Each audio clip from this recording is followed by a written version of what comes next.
The deliberate genocide of the English.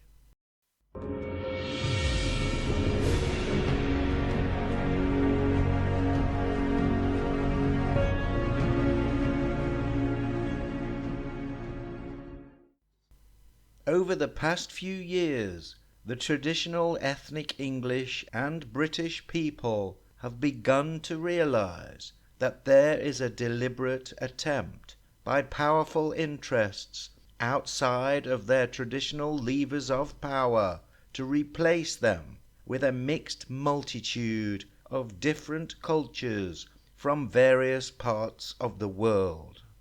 Raphael Lemkin was a Polish lawyer who is known for coining the term genocide, and the campaign to establish the Genocide Convention, which legally defines the act of genocide. The United Nations definition of genocide is based on Lemkin's interpretation. In the present convention, genocide means any of the following acts committed with intent to destroy, in whole or in part, a national, ethnical, racial, or religious group as such, killing members of the group, causing serious bodily or mental harm to members of the group, deliberately inflicting on the group conditions of life calculated to bring about its physical destruction in whole or in part, imposing measures intended to prevent births within the group. This deliberate policy is part of a century-old plan by a small clique of powerful interests to neutralize any future resistance against their totalitarian globalization project. History tells us that independent sovereign European nations, nationally united, are a powerful threat to the clique's control and objectives.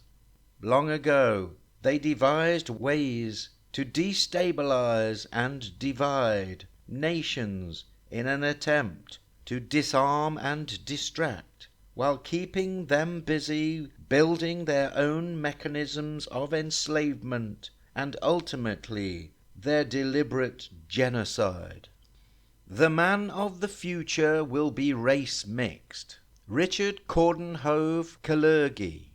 In 1923, a plan known as the Kalergi Plan was drawn up by the philosopher and politician Richard Coudenhove Kalergi, a Count of Austro-Hungarian and Japanese descent.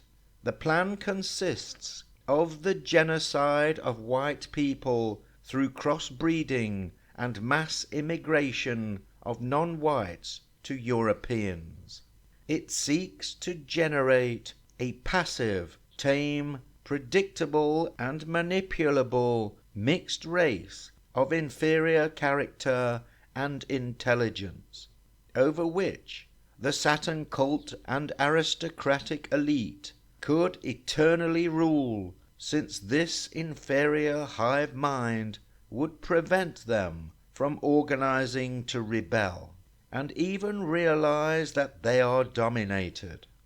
During his student years, Coudenhove Kalergi married the famous Jewish Viennese actress Ida Roland in April 1915. His marriage to a divorcee 13 years his senior caused a temporary split with his family.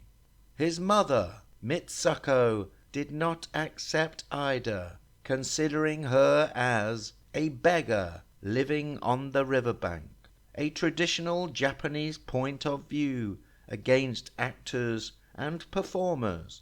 His mother, as head of the family due to his father's early death, banned him from the family temporarily, but relented when Coudenhove Kalergi became renowned for his pan-European concepts. His first book, Pan-Europa, was published in 1923 and contained a membership form for the Pan-Europa movement, which held its first congress in 1926 in Vienna.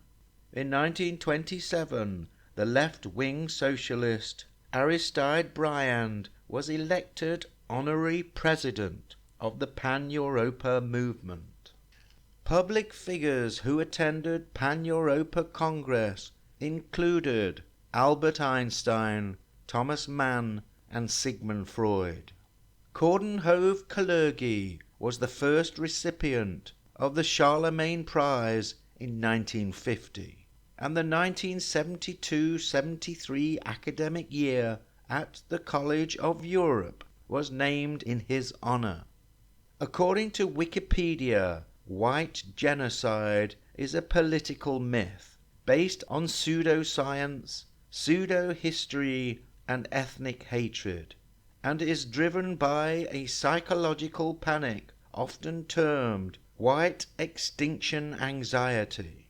Objectively, white people are not dying out or facing extinction. The purpose of the conspiracy theory is to justify a commitment to the white nationalist agenda in support of calls to violence. From the days of Tony Blair to Keir Starmer, the political pendulum has swung so far to the left due to globalist infiltration and their long march through the institutions, that the traditional ethnic British, many of whom feel betrayed at the deliberate changes made to their heritage and homeland, see an equal and opposite reaction to the political left as inevitable. Many Brits and Europeans are waking up to who is ultimately responsible.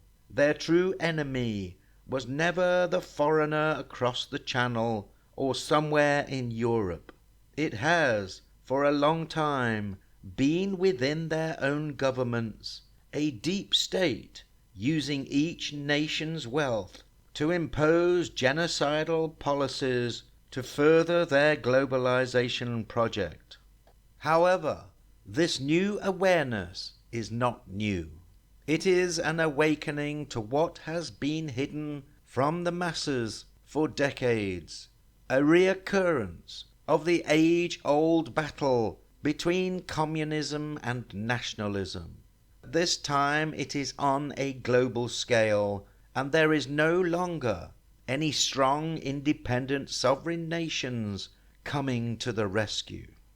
For the globalization project to succeed, each nation must give up its heritage and allegiance to their traditional national identity, embracing a future of multiculturalism, with an all-powerful AI government taking over from the now obsolete independent governments of the past. The wishes of the people have for a long time been an inconvenience to the globalists, who will push forward their plans no matter what. The politicians of today's democracies are nothing more than theatre, using duplicitous dialogue to smother the fires of discontent among their nations. As their citizens awaken, they have to find more ways to suppress and censor them in order to prevent any backlash or threat to their precious global communist takeover.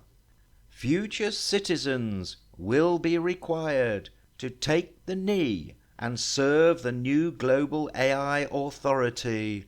Any form of dissent will be met with harsh penalties, disconnecting them from social credits and even access to food and services.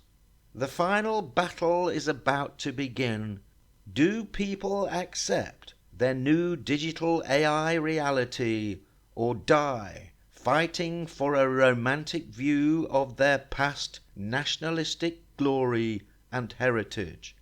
Is it worth fighting for, or is it time to move on and accept the inevitable of technological advancements, bringing the whole world together under one system of governance and finance?